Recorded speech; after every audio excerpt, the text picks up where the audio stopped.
I learned, as everybody else, we learned to break everything very easily. All right. Hi, Alex. Welcome to the channel. Thank you so much for coming on today. Hi there. Thank you for having me. Yeah, I'm really excited about our conversation today. I just want to introduce you a little bit first for the audience.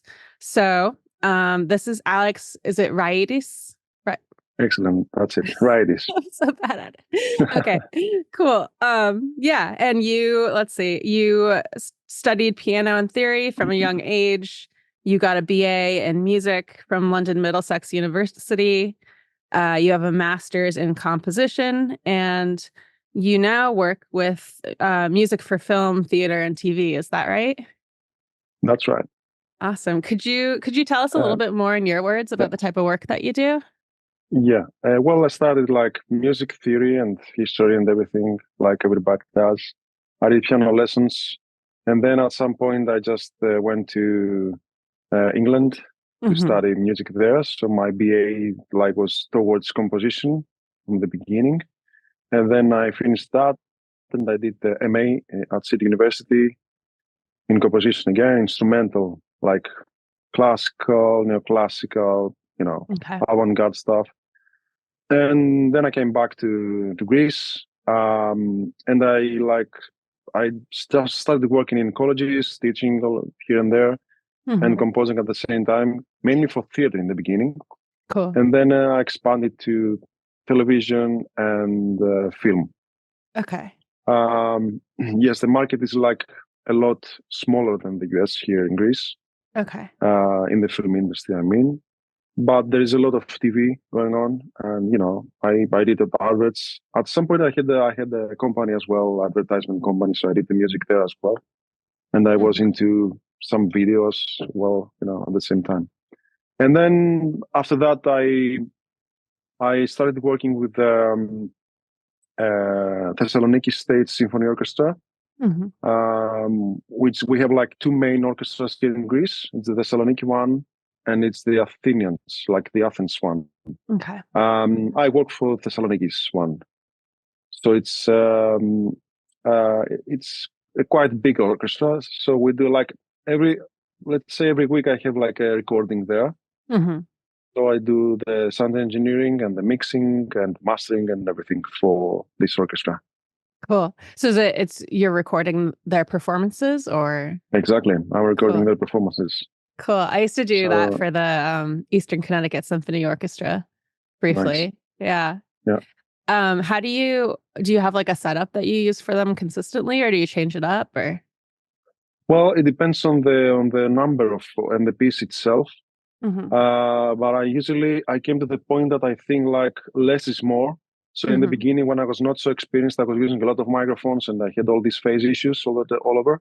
Yeah. And then like this, for example, New Year's concert, which was broadcasted live on TV, I used something like 8 microphones, and it was superb. Yeah. Cool. Because of the lack of phase. So it's always better. And yes, I try to use like, very, very high quality microphones. Like Brolink jar, like before they become DPA. And Sheps and Neumanns, of course, that are the standards. Cool. So yeah, it's a nice thing because it's fun working with this kind of setups because you listen to music, and because I'm into like classical and contemporary music, I really, really like this kind of job and this aspect. That's awesome. You said like 8 mics. How do you hang the 8 mics or set them up? Yeah, it was a hassle to hang it, to hang them in the concert hall of Thessaloniki, because there's no like ready setup to hang microphones there. So I had to go up like the 5th floor, which was above the concert hall, and I would look down. It was very, very high up, very, very frightening, really scary. And I just took the DPA stereo bar, and I just do something like, I don't know how wide, 40 centimeters wide, like the main microphones. They're Omni microphones, obviously. So I hung them like through their own cables. I did like a knot there, and I hung them. Yeah. So it was a bit further back from the stage, from the start of the stage. So it's better this way because you get the feeling of the audience. So it's how the audience really listens to the music. And because they're like a bit further away from the orchestra, they don't sound harsh. Yeah. It sounds very mellow. Yeah. And then I just put like spot mics very high up in each section of the orchestra. So, which means like violins say, I put like one mic in the middle of the section and one mic in the middle of the section of like somewhere like between like the violas and the second violins. Okay. And then one mic like in the cellos. And a very close mic I put in the basses because you always lack the bass. So I had to have like a bit of more of bass. Yeah. And like another 2 or 3 mics like consistency like in the line of the woodwinds, but very high up because the woodwinds were very close to the microphones. So in order to get like a very even sound from the woodwinds and the brass that were like behind the woodwinds, the microphone was pointing to the brass at the brass because that way I was losing 3 dB because of the distance from the brasses. But the woodwinds were very close, so I had like a very nice, meshed sound, very nice round sound from the whole section. Yeah, so you're balancing and eventually with placement. Came out very, very good. Yeah, very good. Awesome. Yeah, that's great. Do you? I'm quite happy with that. Do you record them? What DAW do you use to record? Well, it's funny because I use Reaper. Okay. Which is a very straightforward ongoing and it never like let me down. It always works. It's very, very light. And then I can consolidate anything and I can use Pro Tools, for example, to the mix. Okay, cool. So it's like a hybrid of DAWs then? Yes, it's always a hybrid of those. For example, my arranging is done in Logic when I compose for film, because this is what I got used to, and I have we'll discuss a huge stapler that I made. And then I export every track and I mix them in Pro Tools. Okay, cool. Because of the editing mainly. Yeah. Okay. When you're arranging, you said in Logic, right? Do you ever use notation software too, or do you just do it all? Yes, of course I use. Well, the thing is that I usually for the faster way of working, I use Logic because I was a piano player and I'm still a piano player, so it's very easy for me to play stuff, having in mind that not to sound as pianistic in a way. Okay. So this is an experience I got through the years to compose playing stuff with my sample libraries, but again, not sound piano based, because the violin plays differently and the woodwinds play differently. And I gained this knowledge from experience, not so much from the university itself, because 4 years are not enough to learn all this stuff. I noticed that. Yeah, exactly. So and then I use notation for very hard places and for passages that I have to do fugue stuff or opposite voicings and anything that is very, very hard or very, very fast passages. And then I look at the score eventually after I edit it in Logic.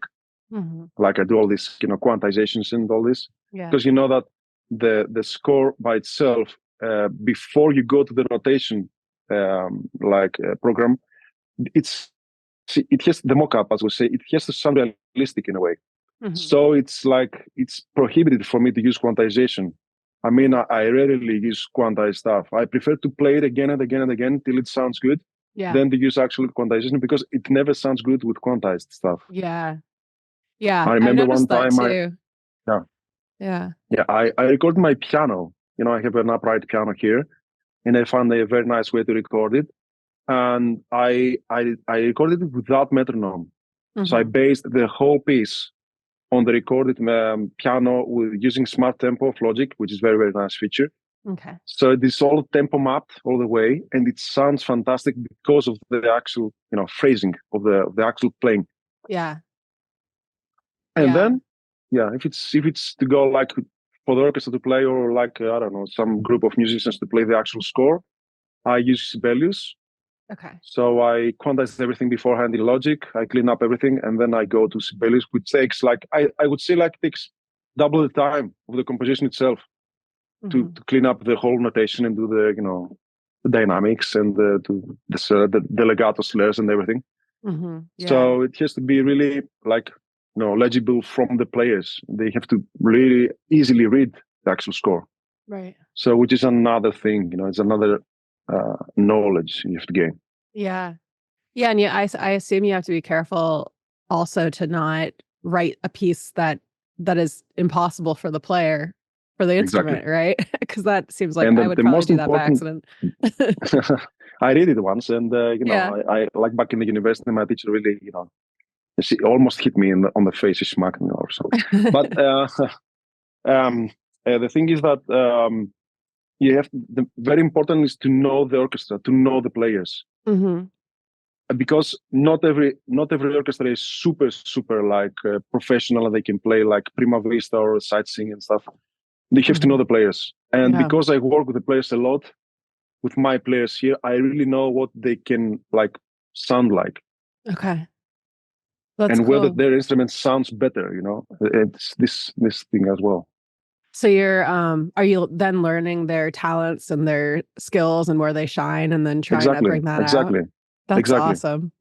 Yeah, because as I can recall who told me that, but the thing is, I think Stravinsky said it. I think in some point he said like having like a smaller palette of things makes you freer, makes you feel more free to do stuff, because you can start to do things you wouldn't do anyhow. So it's the same with me working with a lot of sounds. I don't, for example, I open Omnisphere, which is a superb plugin for synthesizers, Omnisphere, of course, and it has like a huge palette of sounds. I don't waste more than like, I limit myself like 5 minutes to find that sound that suits me. Cool. I don't go further than that, because then you get like, it's chaotic. You get it. And I always categorize. If I find something nice, I put a star or 5 stars or 3 stars. Yeah. Very nice system they have. So, this way you build up the template. You build up like a favorite sound stuff, sound palette. Yeah. It sounds like giving yourself limitations is also helping creatively. Exactly. That's great. Cool. That's an advice I can give like to most people, like give yourself limitations. That's the way to work faster. Cool. Yeah. Yeah, I've been thinking a lot about that recently, so that's fun for it to come up. I had a question about your site mentions mock-up services that use more virtual instruments, and I was wondering, do you use orchestral sample libraries in the final productions, or is it just used for mock-ups? And if you do, how much time and effort? I guess we were kind of just talking a little bit about this, right? Do you spend on realism? So, making things, for example, making sure a legato part sounds natural. Well, if it's all about budgeting in the end. I mean, it depends. If it's like a high budget, I always try to do the actual, real orchestra stuff. Okay. But it's like a middle or low budget, depending on the film or the advert. Usually, it's okay to use sample libraries. They became like really, really good sounding. Yeah, they're Orchestral tools and Spitfire and all of these guys. They do a superb job. So, but in the end, you have to I really spend time on the realism.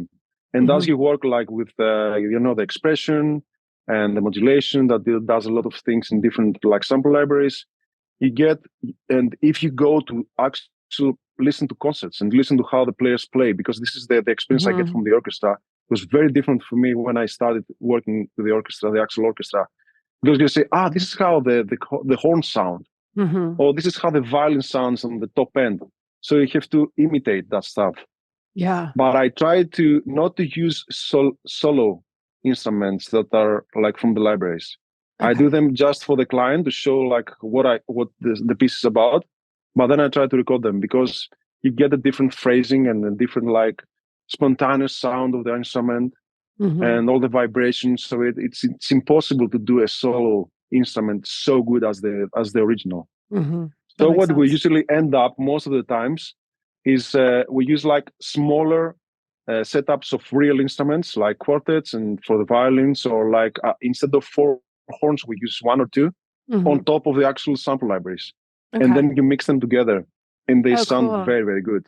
Okay. Because, the actual sounds has a lot of presence. Yeah. because of the microphones and because of the actual instrument.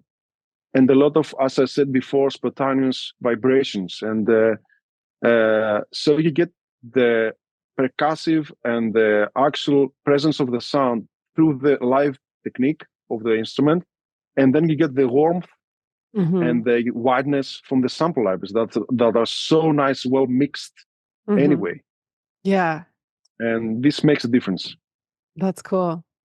Yeah, that makes total sense. That's awesome. Yeah. And there are a lot of people saying that you must use like one instead of many sample libraries.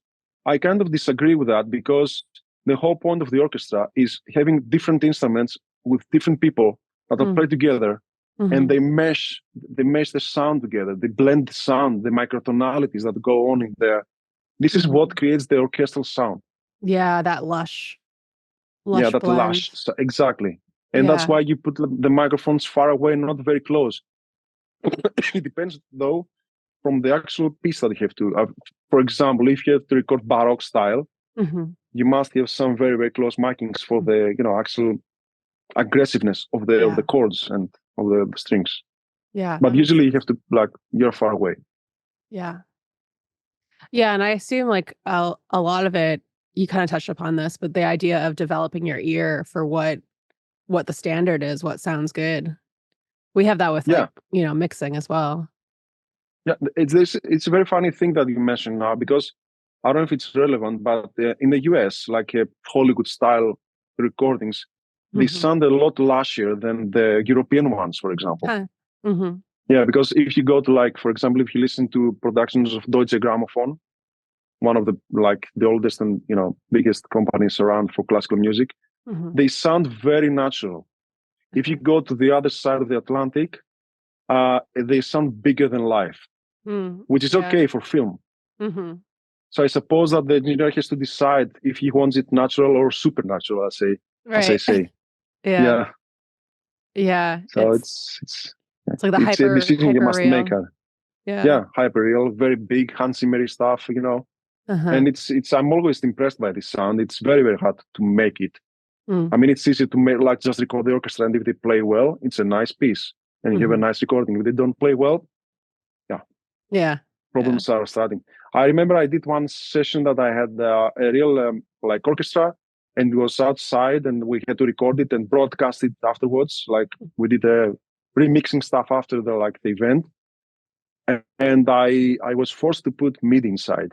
No one understood anything. No one got anything. So it was okay. So it was a very nice hybrid score with more realistic instruments than actual sample libraries. Because there were some things they didn't get the orchestra in the live playing. When they hear the concert, some things they don't get them. Yeah. Do you what are some of your favorite sample libraries? Well, you mentioned I really like Cinematic Studio Strings. Okay. Really, really good, because it takes as we say, it takes EQ well. And it's very phrasable. I mean, you can do a lot of things with phrasings. And apart from that, all the orchestral tools, I really love these guys. I mean, they do a fantastic job. I don't know. I'm very impressed by this. The whole all the libraries, and some of Spitfires I do like. And then I don't know what else. It's Cinebrass Pro, and I think that especially for the woodwinds that are a bit hard for me, because the best guy that orchestrated very, very well the woodwinds was Mozart, in my opinion. He was the master of woodwinds. So and others after that followed. So in order to make this sound work, if you have one flute or two flutes and two oboes, and in order to make them sound round and all together, you have to go two orchestral tools. They did this Berlin series is so good. Woodwinds woodwind wise. So yeah, I use a lot of that. So coming to the next, I think, question that you could make, how I work with the arrangements. How do I set up my computer, for example? What I did, because I really love my iMac, and since Apple didn't get a bigger screen for iMac. They did only 24-inch. I didn't buy the new one. I stayed with my old iMac. I still have my old iMac, which is still working very, very good. That's awesome. It's amazing how this machine works. But what I did, I bought a PC. So I did a VSL Server Pro on the PC. And so I have all my sounds there, all my libraries there, and they connect to my iMac through Ethernet. Okay. So in my Logic, I just have the instance of the connection. So everything plays from the PC. Okay, cool. So it's a very good system because it has 128 gigabytes of RAM, for example. And it's a very, without like onboard graphics card. We don't need graphics for this.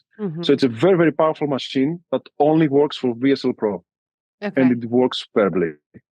So I just have a template of 600 tracks, everything inside, like all the woodwinds, all the brass, everything, even choir, and piano, harps, everything. So, and then in the end, I have a lot of like 16 or 24 tracks of synthesizers that eventually I tend to change every time I do something because every session is different.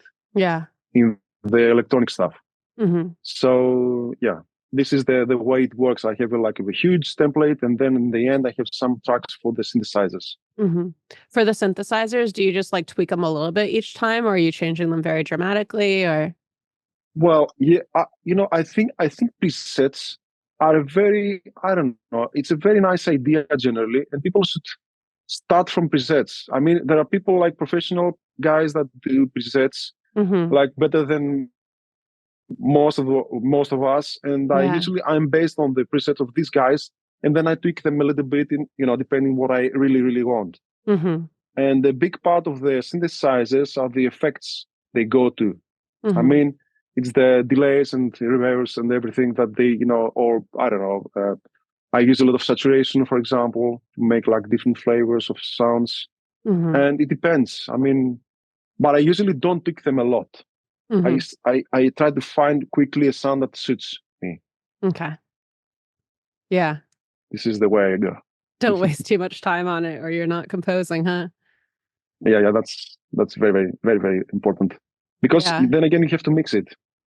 Yeah. And the sample, if you do like only mock-ups, like really like direct mock-up with no real instruments on top, it's very easy to mix because the sound is so good from the sample libraries.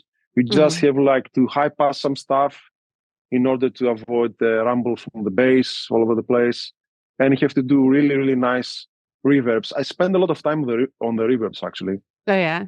And I try to do there are two different worlds. The world of mixing in the studio for the orchestra and the world of mixing live for the orchestra. It's different.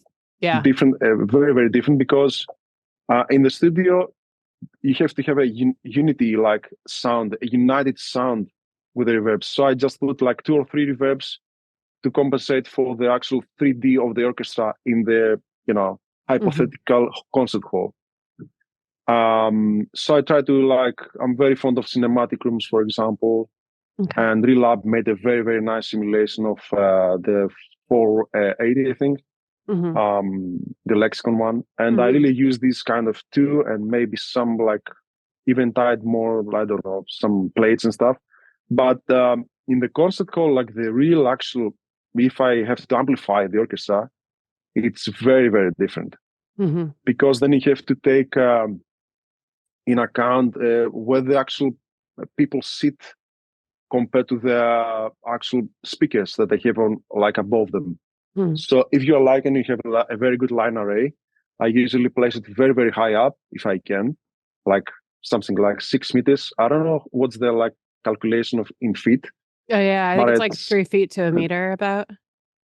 Yeah, so it's 18 feet or something. 18 feet, yeah. Yeah, it's very high. The lowest part of the line array system has to be 18 feet from the ground, from the actual stage, which is high up. So we can place the actual speakers in the orchestra with them, above the orchestra. Cool. So that you don't have the feedback from so far away. Yeah, that's awesome. Then I do a very it's a simple way of working with basses, but I don't use pan pots. Okay. I think we should make like a different Zoom call for this. It's I have to explain to you. Yeah. And I learned this from Mr. Kirsten. He's a German sound engineer. He's very good. And I met him like in the internet, and I spoke to him about this. And it's a very, very nice system where he does zones of the orchestra. Okay. So he cuts the orchestra in the middle, and you have like a left and then the right bass. And then you have another 3 basses for the guys that sit over there from the left side, and another 3 basses extra for the guys that sit on the right place, on the right side of the orchestra. Okay. So each bass, you have 1 bass on the left and 1 second bass that was right. You put it left, and so on. It's like an 8 bass system.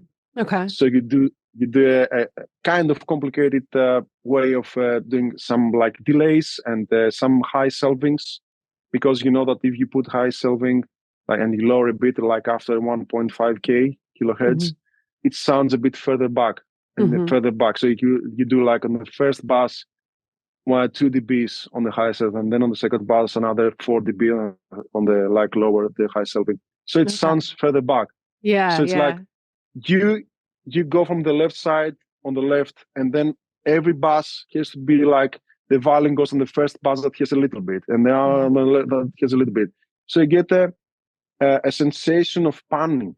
Yeah. This way. And depth too, it seems like. Yeah, and depth too. So you don't lose.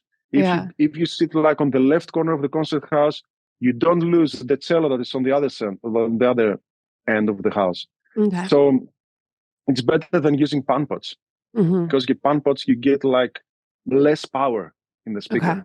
That's wild. That's so cool. Yeah, it's very wild. If I have time, I do it. Sometimes I don't have time. Yeah. I have to do like you've been there. It's like 10 minutes to do the whole thing, and I have like 64 channels on my desk. Yeah. And it's very, very hard to do this kind of stuff. Yeah. Yeah. Yeah, I haven't heard of that system. That's really cool. I have heard of the separate computer thing though, the separate Windows computer for the sample. That's pretty standard, right? Is that a standard thing? It's pretty standard for everybody, I think. Yeah. Yeah. Lots of people usually people that work with big orchestras or with big mockups. I have a lot of friends in LA that do that. Yeah, that's the impression I got. Right, it's like orchestral people and film people are doing that a lot. Exactly, they're doing that because it's very easy, like not overload your computer. Yeah. But nowadays, with all this new like iMacs and Mac Studio and Mac Pro, I don't think this is going to be a problem to overload it because it's so powerful. Yeah. But even this way, you can just have the VSL Pro in your computer. So you connect it internally. You don't have to have another like different. But the funny thing is that it works like a charm. I mean, it works really, really well. That's awesome. I never had problem connecting or losing something. If it works, it works. Yeah. And you don't have issues with like lag or anything. No issues with lag. I just have the standard like delay time so that I would have like in my DAW anyway. Yeah. You don't get really extra lag time, which is very, very surprising. Yeah. I was amazed by how good the system works. It's wild. Yeah, computers are just getting better and better. Yeah. I had a question. Sorry, keep going. No, it's good. Okay. I had a question on Patreon. It was about spending time finding the right elements or sounds, which we kind of talked about, right? Like you want to do it fairly quickly. But they were also wondering, are you spending more time on things like motifs and melodies, or are you spending more time on like texture, actual, like timbre of the sound? What are you tending to focus on? Well, actually, I spend a lot of time on melody, and I tried to find something that would I would first of all like to listen to, or creates a certain feeling, like a certain way that it works with a picture, because this is the way you work anyway with it. You're kind of serving the picture anyway. So it has to be a nice, maybe like remembered melody somehow that can someone can whistle the melody. But then again, if it's like an action scene, you have to do the energy stuff in order to really underline the actual scene. Yeah. So I spent quite a lot of time on the melodic lines and how the actual chord progression would go with that. So maybe use pen and paper in the end. Okay. Maybe I will sit on my piano. If it's late, I will just do my keyboard, or maybe I will just open. It depends. It depends on the actual project. Maybe I will just open Sibelius and do like the actual motif and see how it goes and how it looks as well. And then, yeah, I spend quite a lot of time on the texture as well, because it's I learned the hard way that the samples sound so good that this is not the actual thing that the orchestra plays. For example, I had like a score for an animation, and it sounded really, really fantastic with the mock-up. And then when I saw it on the score and I played back on Sibelius with it's their own, they have their own sample library. Note Performer, I think it's called, or something. Yeah. So I bought that too. Yeah. And it sounds more closer to the actual orchestra, how the orchestra would sound. Not so fat and not so big and not so, big rooms and stuff. So I said to myself, oh my goodness, this sounds so small. I have to change stuff. Oh no. Because, and then again, you have like all these nice chords with one button, and you have like to really compose it, like decompose the whole thing and, rewrite it, rearrange it. So I try to arrange everything from scratch. I try not to use the actual, hits with all the orchestra, bam, and, slam and stuff like that. So I try to actually write the stuff, because they were going to be played from the orchestra. Yeah. So they needed to know what they're going to be played. Yeah. Know what they're getting into. Yeah. And then, I kind of, I got advice from a friend of mine that he's a composer as well in LA. And we went through the score and we changed quite a lot of like doublings and stuff. I did a lot of doublings and I did a lot of unisons as well in order to make it fatter. For example, maybe I had like 4 lines of the woodwinds. I made them 8 playing the same stuff.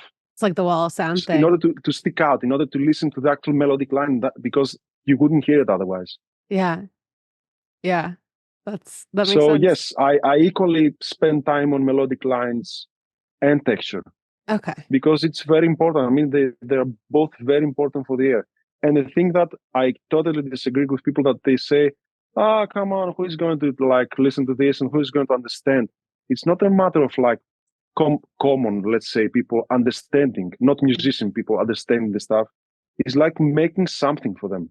Like even if they don't analyze it and they don't get it straight away because they're not educated to get it, you are responsible for creating the story behind it, for creating something that it's going to be like it's going to touch them inside. Yeah, they'll feel it. So this is how melodic lines work, and this is how chord progressions work, and this is how texture works. How about improvisation versus thinking through your compositions? What's the balance there? The balance there is time, I would say. Okay. Again, time is the issue.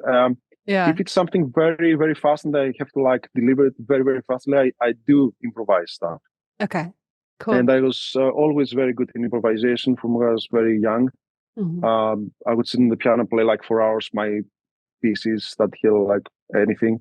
And so this helped me a lot with improvising with form as well. So yes, I improvise, but again, in the very, very like hard passages and very complex stuff, I slow down and I really go in the score and compose it note by note, trying to do like to sound it to make it sound better, because improvisations maybe sometimes sound sloppish. So you have to really clean the actual score.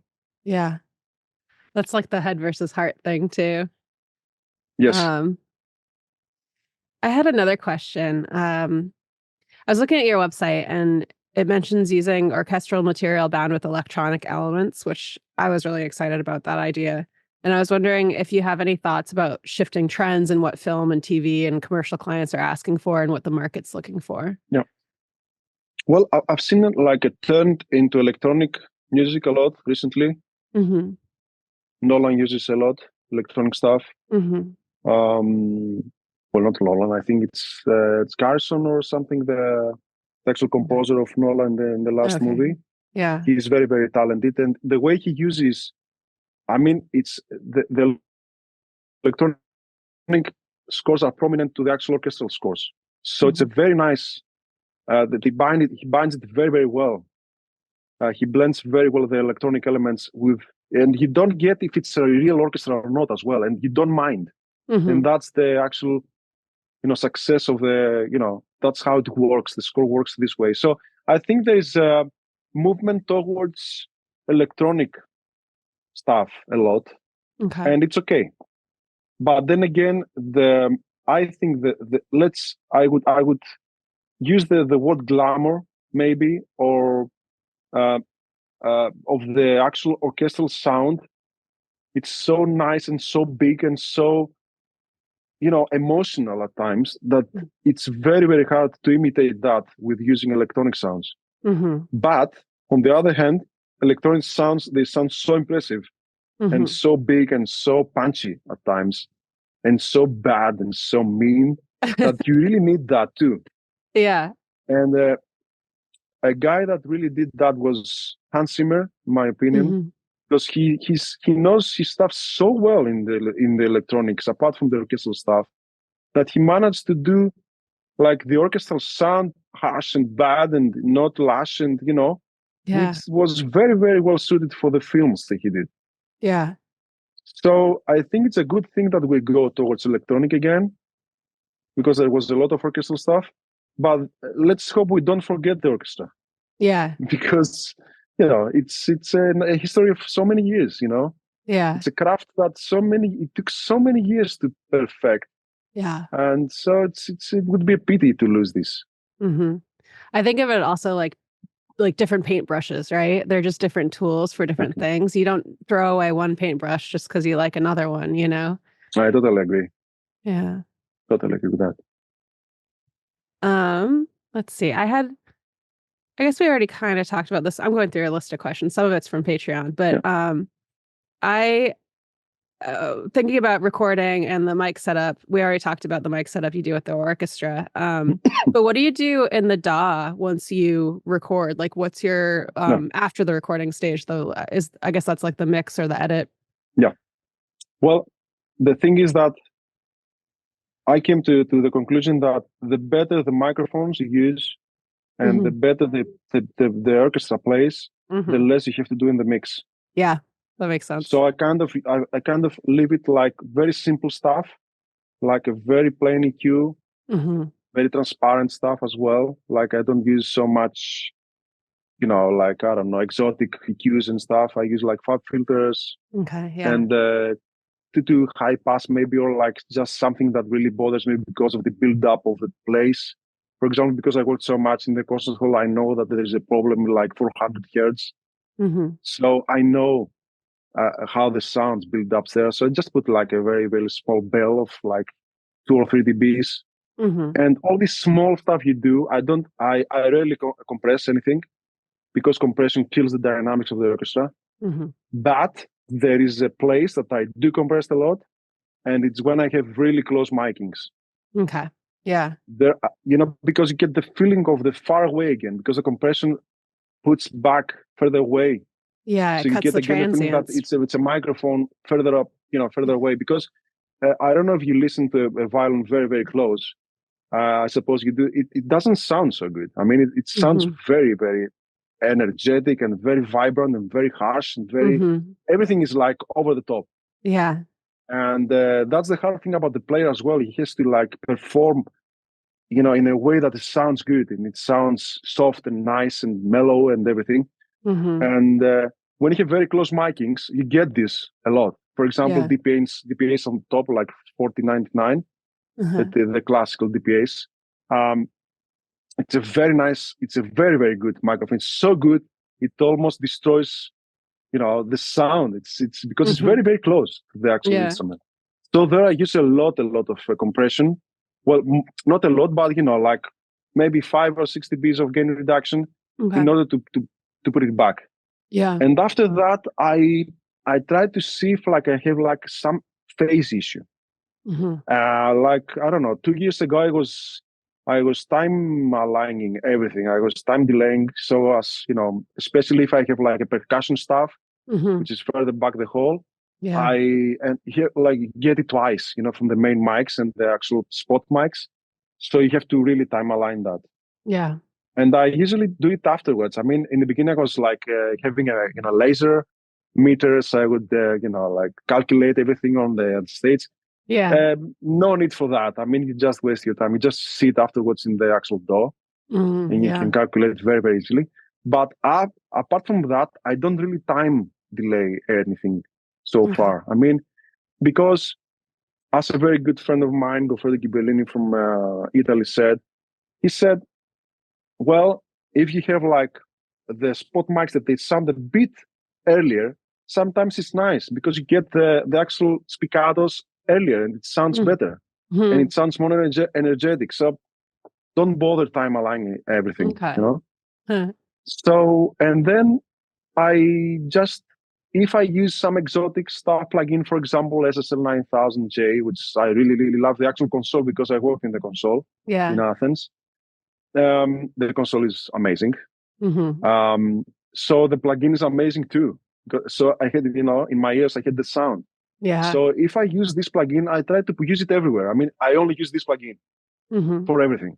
So I have a sound. You get a certain texture of sound with this. Yeah. So I use it for the whole orchestra. Okay, cool. But the more plugins you use, the quality degrades in a way. I mean, I can feel that the quality drops, like it gets worse. You use a lot of plugins. Yeah. So I try not to use a lot in the actual orchestra, but very good microphones, very nice preamps, standard conversion. I don't have like exotic stuff, but I try to do the setup from the beginning very, very good, so I have the good sound. Yeah. And then it's again the matter of reverbs. That there are a lot of reverbs, Altiverb, and cinematic rooms and all of this, the Relab and Lexicon itself. They sound good. Yeah. I had the pleasure of working with the hardcore reverbs. They also sound very, very good. For example, TC Electronics 6000 and the actual 480, actual Lexicon. Yeah. They sound good. They sound big in a way. Yeah. They sound, they have like this low end bigness. They sound wide. So, and that's why they cost so much money. But you can get there with the actual plugins. Cool. Yeah. I think you can get, a lot. And a lot of people, like especially young people, they think analog equipment is so nice and so powerful and so in a way, yes, it is. I mean, analog equipment is so good. They sound very soft in a way, and they sound like to blend stuff together easier in a way. But you get all these kind of problems with, for example, if your console, like some channels, they don't play well because of like they are old and the capacitors are worn out. So you have to change them. And then I had all kind of problems with like working with consoles. And I work with Kadak, for example, which is very, very exotic machine. I don't know if you know the brand. I don't think it's like Niv equivalent. Okay. Kadak, it's an English company. Now I don't know if it exists. And they have it in the concert hall. And I was like 5 minutes before the actual concert. I couldn't get like the channel of the voice to be functioning, which is. And I said to myself, oh my goodness, it's a nice console. It has very nice preamps, but it gets work in the end of the day. Yeah, I've seen that a lot. So so I'm fond of like having the actual in the box way of working, and it's much faster, and you can get there. Yeah, it's more affordable too. Of course. Yeah. Yes. I imagine also. Oh, sorry. Keep going.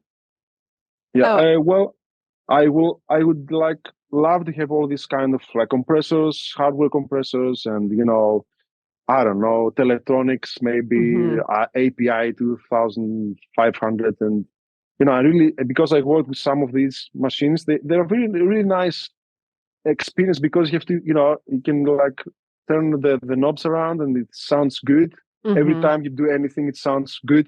Yeah. And that's the point of spending so much money. I mean, if it didn't sound good, why spend so much money? Right. So it's fun to work with this stuff.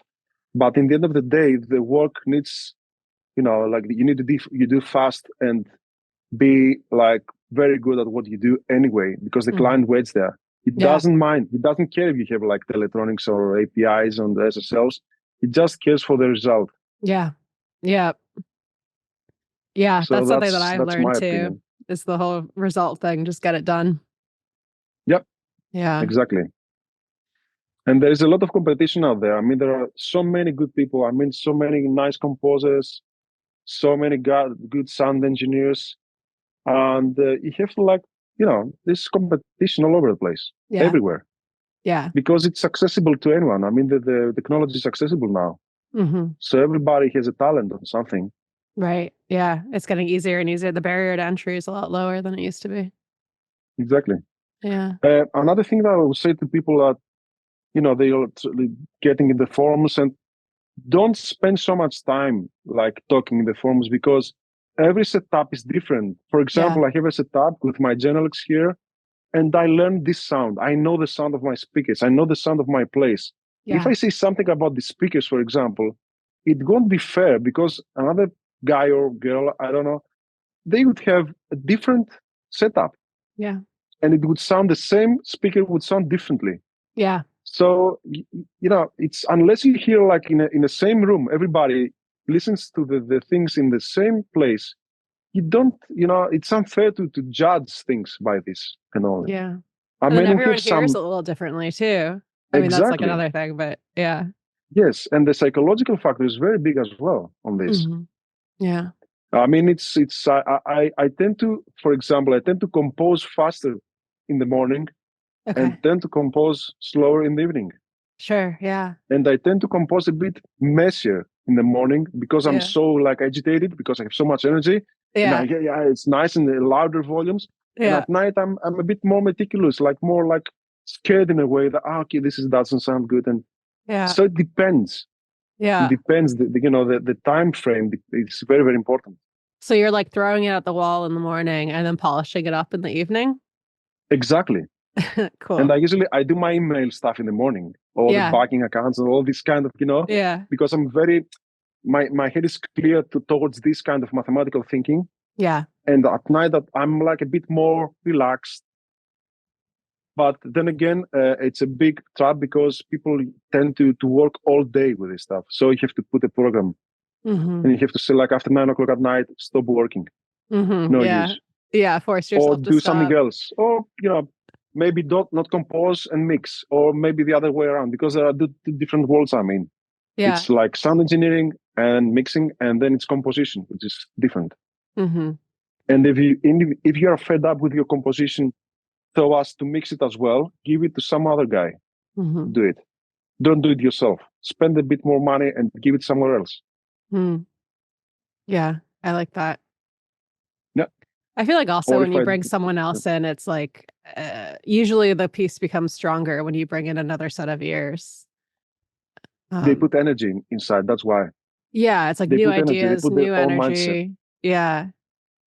Yeah. And the other thing I learned the hard way is that because I teach a lot for like a lot of years now in colleges around and stuff, I learned that sometimes you have like a younger person saying something, and if you're very concentrated in yourself and you don't believe in other people, you just will miss the information. So somebody says something about the piece and he's right. I mean, even if he's like 19 years old, doesn't matter. It's the mindset that matters, and the set of ears that matters, that are different than yours. Yeah. So sometimes they say something, and I'm like, yeah, why not? Let's do that. Yeah. It's nice. Well, it's like with music, I've been doing this for 25 years, and somebody like working for a year on Fruity Loop says something, and I'm, wow, nice idea. Yeah. So you have to be open to this stuff. Well, it's like everyone has intuition with music too. So it's like there's value there. Exactly. Even if they haven't studied There's a lot of value. This is where the value is, actually. Yeah. And there is just education of music. But then again, I believe in education a lot, and I believe in music education a lot. And well, there are some like genres of music that tend to be not as, let's say, quality, like, I don't know, they don't reach my ears the quality I would expect, because they lack, the people that, create them, they lack education. So this is a thing that we have to consider with certain types of music. I tend not to categorize music, because all music is music. When sound design is music for me. But for example, I can hear people that know music, that they have been educated towards music. Even if they do the lamest EDM, I can listen to it. Yeah. I know there's something there. There's a craft. All music has a craft. And I mixed a lot of like pop and rock music as well. I had a band for many years. I had a funk band as well. I did R&B. Awesome. And when I started listening, because I was a classical composer, so this was a very new. I knew the music, but I never created the music. So when I tried to create the music, to recreate the actual sound of R&B, I was listening to Beyonce, for example, and I was blown away. I was blown away by the quality of the actual, not so much the composition itself, it's simple, but the way they blend the sounds and they mix the sounds together. Yeah, the textures. It was amazing. Amazing. And I'm saying this from the classical point of view, and I was like, wow, they do these things so well. Yeah. And I couldn't get there so easily. It was very, very hard for me to get there. Yeah. It's cool though, the range of what people are doing. And there are talented people in every genre, I think. Yeah, of course. Yeah. Of course. That's so cool. I have a friend that he does kind of low tempo EDM or something. Yeah. And he's so good in finding the sounds, like we talked before. Yeah. So he doesn't need to mix it so much. I mean, they're so well puzzled inside. Yeah. He probably does it as he goes, blend together, right? and I see he uses Cubase, for example. He loves Cubase. And that's super okay, and it sounds so good. And I said to him, like, come on, man. I'm like spending 6 hours on the mix. Yeah. And in an hour you have like the piece ready. Yeah. And it's so, I mean, his ears are so focused into this, kind of working. Yeah. Finding the right sound. And he did a kick that he uses all the time, and he just a bit of like variations with the kick, and it sounds superb every time. That's so cool. Yeah, I feel like some genres are a bit more texture focused, and then some it's like the textures are a bit more stable and it's more like composition arrangement focused. Yeah. Which is interesting. It's cool. Very. I learn a lot from this kind of working progress. Yeah. Yeah. I've gotten into the whole idea too of like abstract versus realism in music and how it parallels. If you look at art, actually Susan Rogers talks about this in her book, This Is What It Sounds Like. Have you read that? No. Oh, it's so good. It's so good. But she's talking about basically how it parallels visual art with the invention of photography. So it's like before the invention of photography, visual art, there was a lot more time and effort put into like the technician side of it, where it's just making a realistic image. And so the idea is with recording before digital audio, a lot of it was about getting a realistic recording, right? Because analog would counteract, you'd have to boost the frequencies a certain way, this and that. And when photography was invented, all of a sudden there's a boom in abstract art. And so similar idea, once it was like really easy with high quality digital audio to get a realistic recording, now there's this boom of abstract sounds in music. Because like the tool allows you to make them, right? So it's like if you hear something and you can't picture someone playing an instrument, then that's an abstract sound.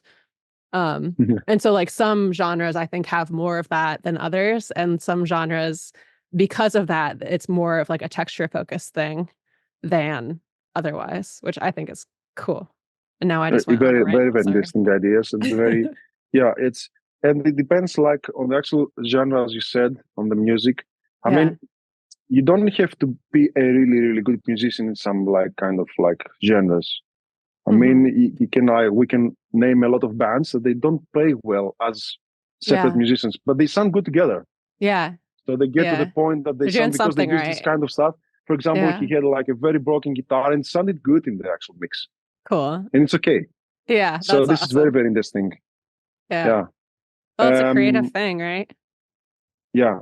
Yeah. Very creative. I felt that I did like last year a dance, contemporary dance with neoclassical elements inside. There are a lot of electronics as well. And it was I did a surround mix for the like a smaller concert hall, Cool. and it was like the actual. And the thing is that I spent very little time in the mixing process because there was so much time in the actual creative progress to like like underline what the dancers are saying in a musical way and in the rhythms as well. So it was very, very creative how the picture led to the music and the other way around as well. Yeah. Because they would send me videos of them dancing and I would like compose something and then I would continue to make a suite, like 7 minutes long, and they would continue their actual, dancing figure on top of music. That's so very, cool. very interesting. So there was like a back and forth when you were creating? Yes. That's a lot, so cool. a lot. That's and awesome. Let's hope it's not so back and forth when you are doing film, because in the film you have to, hit stuff. So if you hit stuff and then the actual director says, "Oh yeah, we're going to take this scene out and we're going to put somewhere else," and you're like, "Oh no, my goodness! I spent so much time in doing the tempo map beforehand," and it's a disaster there. Yeah. That's I've experienced that with some films. Me too. A lot of times. That's okay. That's rough. You learn from this. Yes. I try to be like, just send me the final, please. And I'm like, that's yes. Yeah. Don't do any changes afterwards. Yeah. Wait until it's done. The picture lock, right? Wait till you have picture lock, then send it. Well, some directors they ask the suites. Like I had met Alexander Desplat.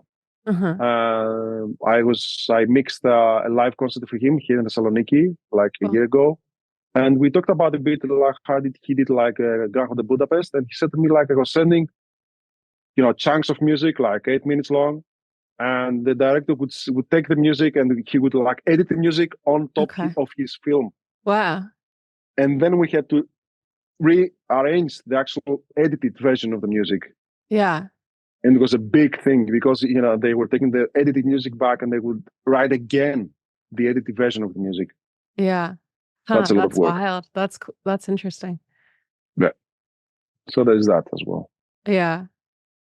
I wanted to ask, I just have a couple more questions. I don't want to take up too much of your time, but I wanted to ask, there are a couple of things that thank you. Yeah, this has been really fun. I've been thinking a lot about these two ideas, right? So head versus heart when you're making music, and then arts versus craft. So like head versus heart, that's pretty obvious, right?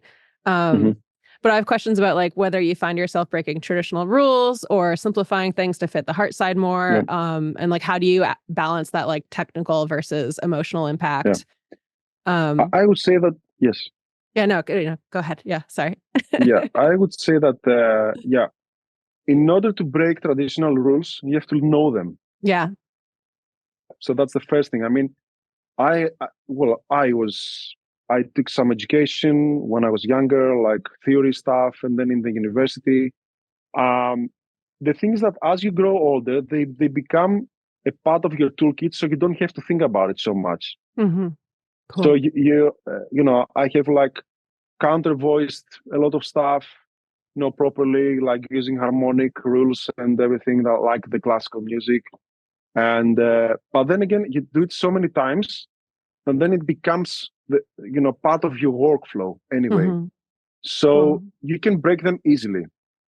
The good thing about the UK is that I learned, as everybody else, we learned to break everything very easily because it's so much about contemporary music. I mean, the composition was not a step from like the counterpoint or the fugue or other like educational systems. It was just composed music. Go and listen to the guys that did like the 20th century composers and do something like that. Go to listen to like 12-tone music, compose a 12-tone music score. So this helped me a lot with, for breaking rules. And you have to break rules. Otherwise you sound the same.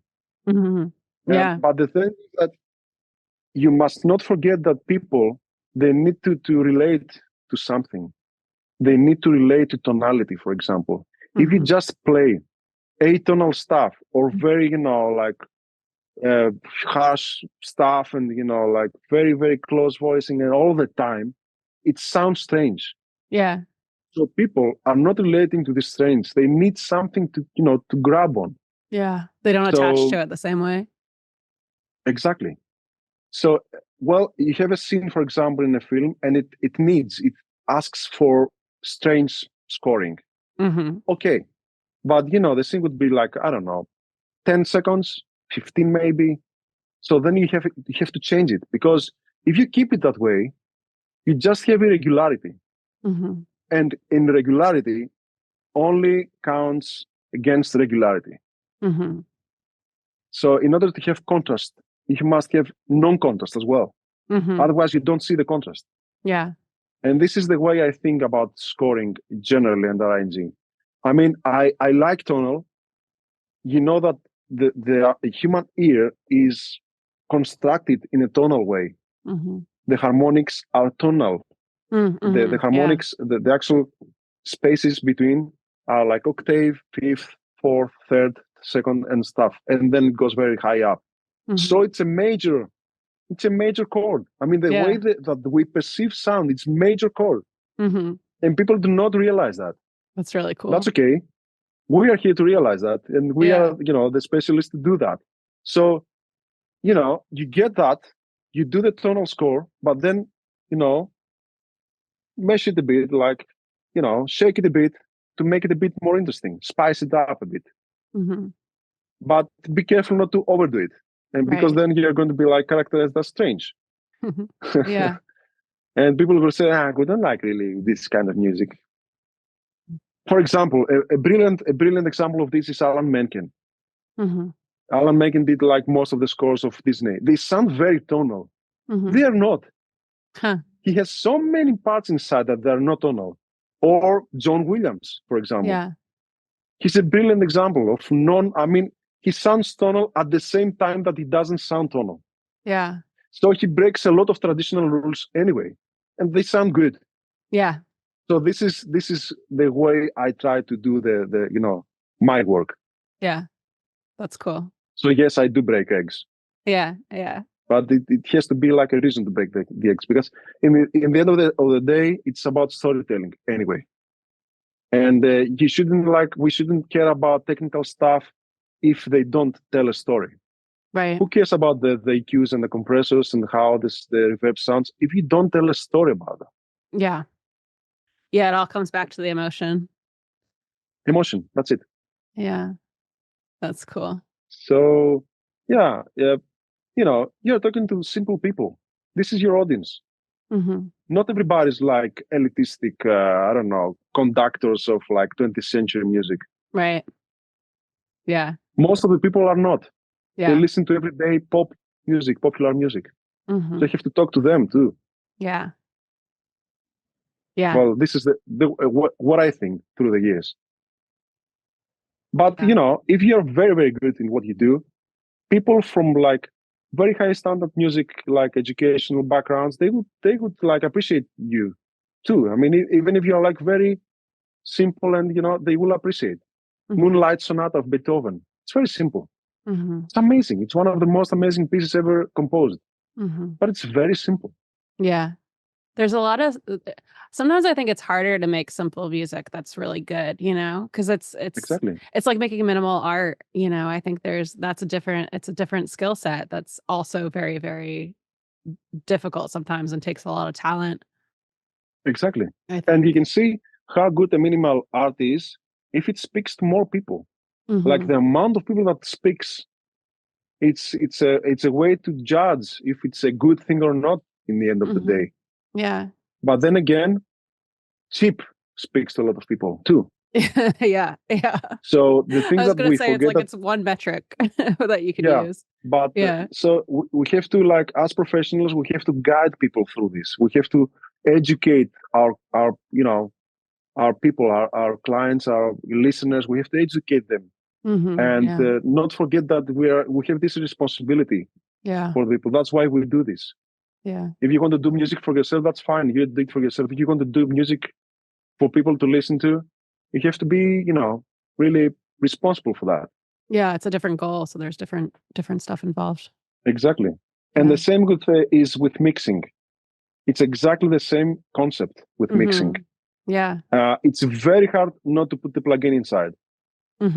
Al Smith, he used to do all this fantastic mixing, like big band mixes, only with the microphones.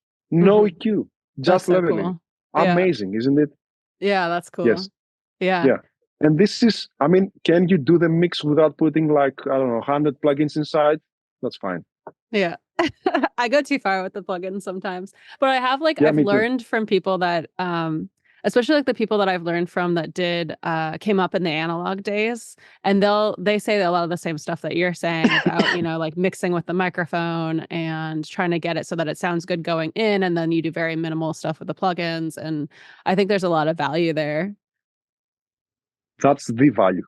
Yes. For me. Yeah. And for example, I had a very nice Octava microphone. It was a ribbon, and I wanted to try it. And and I recorded a cello with this, with the orchestra, with main microphones and everything. And I put this ribbon mic with an AA preamp, which is very, very nice. And the sound was so good. I literally did a high pass filter, nothing else. Yeah, cool. Because there was a lot of rumble, and I didn't have the shock mount properly, and there was a lot of rumble by the wooden floor and stuff. Okay. So I had a lot of pops in the microphone, but the rest of the sound was amazingly good. That's awesome. I did nothing at all. It was the first time I did nothing. That's so cool. And it's maybe the best cello I've recorded so far. Yeah. Were you listening to it while you were recording it and Yes, of course you have to listen to it because of not listen to it in a mixing way. I don't have any fancy, headphones and stuff. I have very basic, very dynamic, very good, very robust. I sat on them a million times and they are not broken yet. Nice. Yes, that's nice. But you have to listen to the actual, if there is something wrong, if you have a noise somewhere, a lot of times there are noises from the currents in the place, maybe magnetic fields or something. You have to be really sure that there's nothing going on that you have to. But then again, there is so many good noises around. Yeah. RX from Isotope is superb. You can get away with it. But you have to listen. Yeah. For example, sometimes I had I was recording the first half of the concert, and then the second half of the concert, I wore my headphones and there was no sound there at all. So someone stepped on the actual cables and cut the cables. Oh no. Yes, this happened to me. That's awful. And so there are stuff going on. Everything can happen in a live concert. Yeah. In the studio, it's more control stuff. Yeah. And another question that a lot of people ask me is do I prefer mixing on headphones or speakers? Well, so far I prefer my speakers because I know the actual sound of the room. Yeah. If I go to a new place, I might go to towards headphones if I'm really in a hurry. And there are very good headphones. There are very nice programs to do cross talking as well to the headphone, which is I think it's a fantastic idea. And it's getting better every time.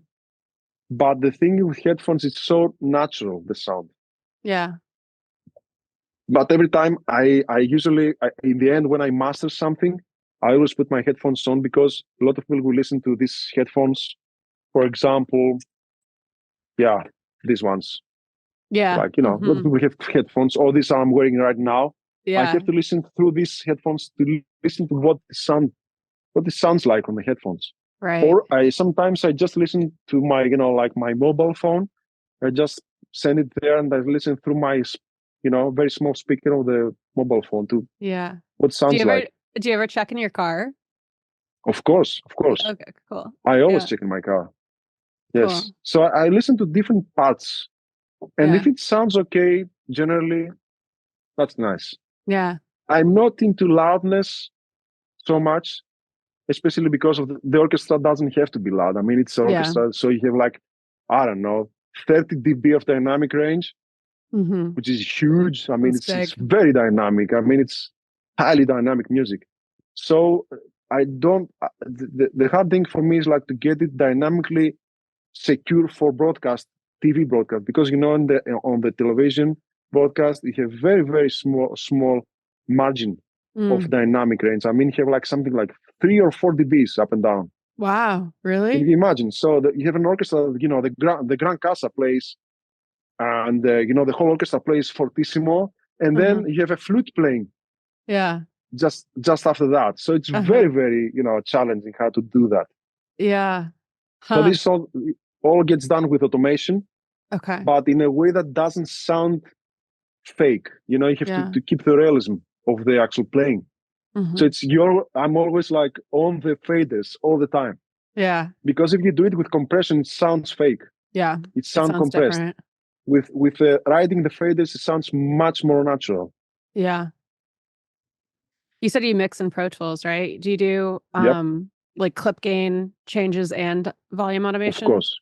Yeah. I think clip gain is one of the best features in Pro Tools. Yeah. I really love that. So helpful. Because you flatten the dynamic bit.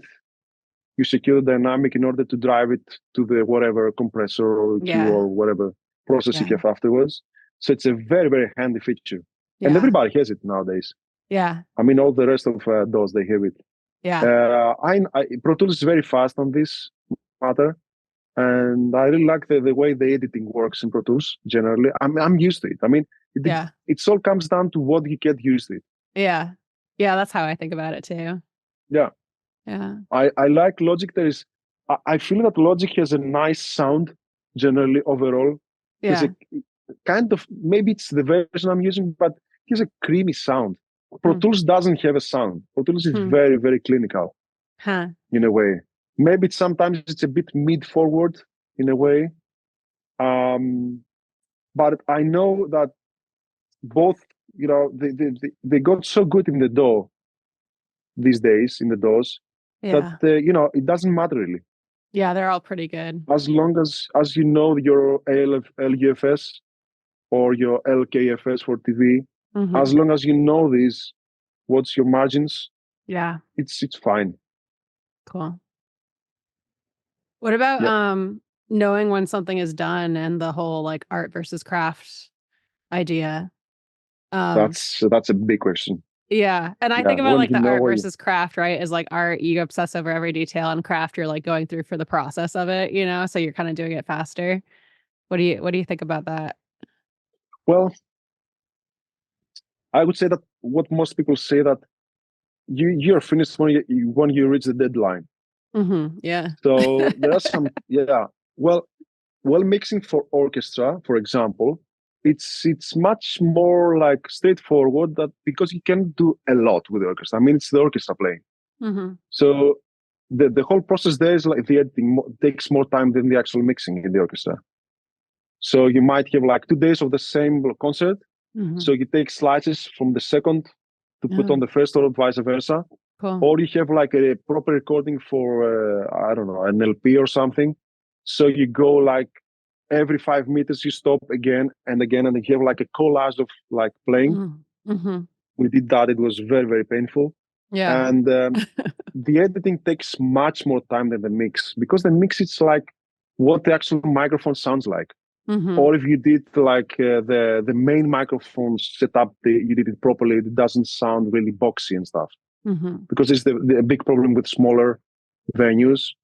And that's why the actual studios that they record, like Abbey Road or Prague Studio, Film Cinematic Studio, it's very, very like high ceiling and very big place, in order to get rid of the phasing of the actual standing waves, because you can hear them. You can actually hear them in the comping filter that it exists in the mix. Yeah. So when you get rid of all this stuff, the mixing is very straightforward. Cool. You just have to automate stuff. You just automate the gain. Yeah. The actual faders. This is what the mix is about with orchestras. Yeah. Meanwhile, the other mix with bands and stuff, it's much more demanding, in my opinion. Yeah. Maybe it's less editing, because it's like very, very small pieces, like 3 minutes or 4 minutes or even 5 minutes piece. But you get a lot of process. Yeah. Drums, bass. Yeah. in order to mix all these elements together. Yeah. Dynamically, voice, vocals, a lot of mix. Yeah. And I think with that stuff, people tend to obsess over the details in a later stage, maybe. Like I assume the orchestra is spending more time rehearsing than the average band. Exactly. Well, if they're very good orchestra, they sightsing as well. I went to a session in Prague, and the orchestra, they just side read it everything. It was for a Netflix movie. It was a friend of mine. I went as an assistant, and they, the scores were like the session started at 9 o'clock. 9 o'clock was the rec session, and 10 to 9 they hit the scores on the actual stands. So they didn't have time to read it through. They went like this. They played the second time through, and that's it. And they moved on, and the whole session went like this. And I was like, what? Yeah. They play like this side reading, yes, and they do side reading, and they played it really, really well. Yeah. Even if the score was totally unknown score, Yeah. Original score. Yeah. So yeah, that's that. That's awesome. I had one more question. But then again. Sorry. Go ahead. Go on. Oh, I was just gonna. I was just gonna say I actually went through my questions list like in order for once. I think it's the first time I've ever done that. But I just had one more question about favorite pieces of equipment, if you have any thoughts on that, because I know we mentioned a lot of equipment already. I don't know if there's anything that you haven't mentioned yet that you really like. Well, I kind of like a lot of Coles microphones and Roger ones. They sound superb on the strings and stuff. They sound amazing. Yeah. I'm very fond of DPA. I mean, I think I don't know, they sound very, very, very good on everything. Cool. DPA microphones, and they are expensive. Yeah. But yeah, they sound good. Yeah. And I really, really like API 2500, which I mentioned. Somehow this bass compressor does a magic on the width, in a way. Psychoacoustic, that I don't know if they really did that on purpose, but it works. And I'm very fond of good preamps like Grace Design and Millennia, and what else? I listened recently, and I'm like having like this as a target to purchase Merging Technologies. I don't know if you know this kind of brand, Merging Technologies, Happy and Anubis. It's a very high budget. They have like A to D and D to A. Okay. And you get the base unit, and then you load the actual, what do you want inside? You want 8 channels of A to D. Very, very super, very good preamps, very nice conversion. It's all audio over IP. So it's very, very good for concerts, and everybody like in the Northern Europe works this way now with Merging Technologies. Cool. What else? I'm really fond of like any microphone that does a job, actually. Yeah. Yeah. I love Neumann, nice. But it depends again which Neumann for what stuff. Yeah. I have Octava, which is like mid-budget, I would say. And it sounds good. Yeah. On some stuff. Very good. And it's always the matching of the microphone with the preamp. Yeah. And then for the speakers, I have Genelecs. So I would say I'm a Genelec kind of guy. I use the vocals, but I couldn't find my sound there. So I'm more, because Genelecs are a bit more aggressive in the mids. Okay. So that's why I can get a feeling of how loud something is in the mix, especially vocals and the actual reverbs that they sit in the mid area. How much of reverb you have. Yeah. And then I would say, what else? APC or PMC. Actually, it's the brand that I like. ACT, I think, or ATC. That's the brand I like. I listened to ATCs in a studio, and I was very, very fond of them. And what else? Sound cards. I use Antelope. Decent guys. Very good machines. Very clear clock. The clocking, plays a very big role in the actual mix. how the clock really locks on the clock, it says, because you get jitter if it goes a bit up, a bit down, because of the actual technology of the clock. So they're very, very stable clocks. This is why they are famous at Globe anyway. Yeah. And I don't use anything fancy. And I would suggest that people work with the orchestras. Don't buy a lot of stuff. Let the agencies buy stuff for you. There you go. It's not worth the actual budgeting of all this stuff. Yeah. You know, well, there's an exception if you have your own company and you got to go this way. But other than that, if you're just the sound engineer and the mixing engineer, don't buy like an arsenal of microphones. You can get them or you can rent them. It doesn't matter. Yeah, that's a good point that you can rent them. Yes. Yeah. Yes, and you can, and everybody has it. I mean, you can find them everywhere. Yeah. I went to Athens for a session that I rented something like 16 Sheps microphones. Wow. Yeah. That's cool. It was a good session. Yeah. Very good. Very good microphones. I love Sheps. Somehow they sound clean and soft at the same time. Yeah. I love that. Yeah. And they have like they have like a sound.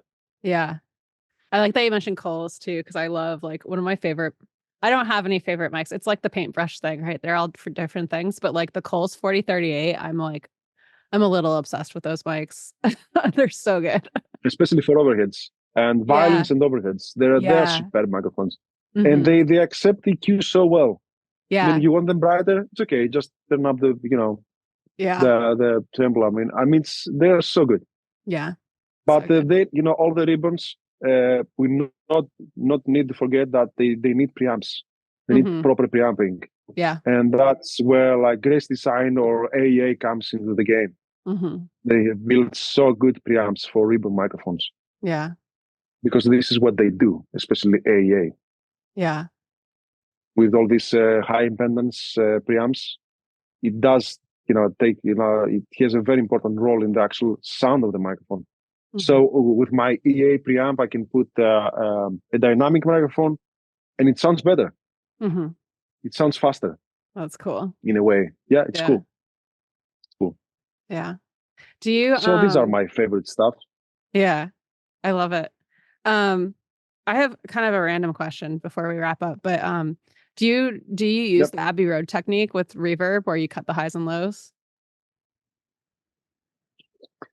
Well, I use a lot of yes, I do cut highs and lows, and I tend to consider reverberation like the way that we humans hear stuff, because you know that the human ear doesn't feel so much like below 100 dB decibels. We don't get so much low end or high end anyway. Yeah. We feel less because of the psychoacoustic the curves. Graph. The curves. So this is how I perceive reverberation as well. It's more of a middle thing than a very low and a very high. Especially the high sounds a bit fake, I would say. Yeah. If you go, for example, and I realized it working with the concert halls as well. They have like 4 or 5 seconds of reverberation time, but you don't feel the 4 or 5 seconds. You feel like 2 seconds because of the actual absorption of the high end. Yeah, and the actual absorption of the low end too. Because when you have a concert hall full of people they function as bass traps. Yeah, because they are thick. We are thick as objects. Yeah. So we both absorb high end and low end at the same time. So the reverberation stays in the low and middle area, and I mean low end like hundreds, and after that, so you don't get a lot of rumble. Yeah, doing the high pass on the 100 hertz around, and doing a low pass on 8 or 6 or 5. And I tend to work not so much low pass than the high shelving. Okay. So I deduct sound with high shelving, which is a bit more natural for me. Yeah, that makes sense. One technique I use on the reverb, last thing I would say, I put reverb before the actual reverb. Sorry, I put the EQ before the actual reverb. Okay. I EQ the reverb before the Okay. sound before going to the reverb. It And sounds not a bit more after. natural, and not after. Okay, cool. I gotta try So that. the algorithm works with the actual package that you send it. Yeah.